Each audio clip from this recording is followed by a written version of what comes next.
Love affairs, drug-fueled scandals, and some of the greatest hits of the 1960s define the Mamas and the Papas. John Phillips, the leading man and primary songwriter of the group, lived a tumultuous personal and professional life. The thing about it is that my dad was a tortured genius.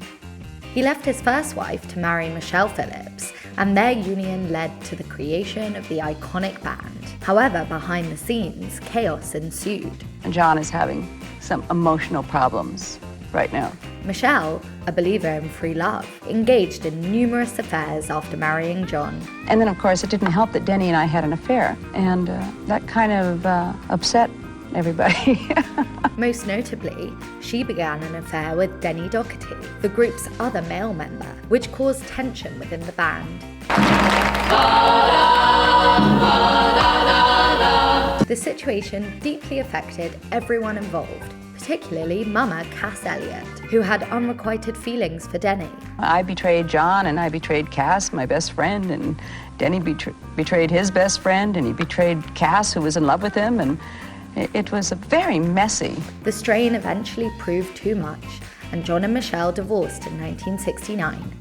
John then spiraled into a haze of drug and alcohol abuse that ended only after he served a prison sentence. Yeah, well, it turns out that, finally the doctor who was treating me said, none of this will stop until you stop, because everyone's trying to emulate your behavior to get your attention. Years of substance abuse took a severe toll on his health, and he passed away at the age of 65 from heart failure. I believe that he was a man who was ravaged by drugs and alcohol. Following his death, his eldest daughter, Mackenzie Phillips, made a shocking allegation. She claimed to have endured a decade-long drug-fueled incestuous relationship with her father. My relationship with my father was not consensual. What I've learned is that there is no such thing as consensual incest. According to Mackenzie, the relationship ended only after she became pregnant and underwent an abortion arranged by John. I loved my father. I absolutely loved my father, but he wasn't a good man. She was able to regain her sobriety and rebuild her life only after 11 stints in rehab. Me forgiving my father allowed me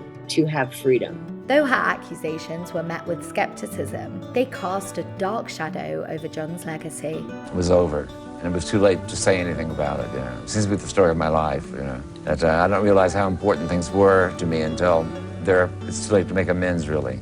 Cass Elliot, affectionately known as Mama Cass, was the heart and soul of the group. Everybody knows I'm Mama Cass. With her radiant smile, magnetic personality, and unforgettable vocals, she became a powerhouse. Dream a little dream of me. When Denny suggested adding Cass to the group in 1965, John initially resisted, believing her weight might harm their image. Despite her success, she was constantly fat-shamed and desperate to lose weight. I hadn't been able to eat anything. Ordinarily, I know you wouldn't think that was such a hardship for me. Though she managed to shed 100 pounds from her original 300-pound frame, this drastic weight loss caused complications, including a stomach ulcer and throat issues. My blood sugar level dropped or something, and I just sort of tipped over. Tragically, she died in her sleep of a heart attack at the age of 32.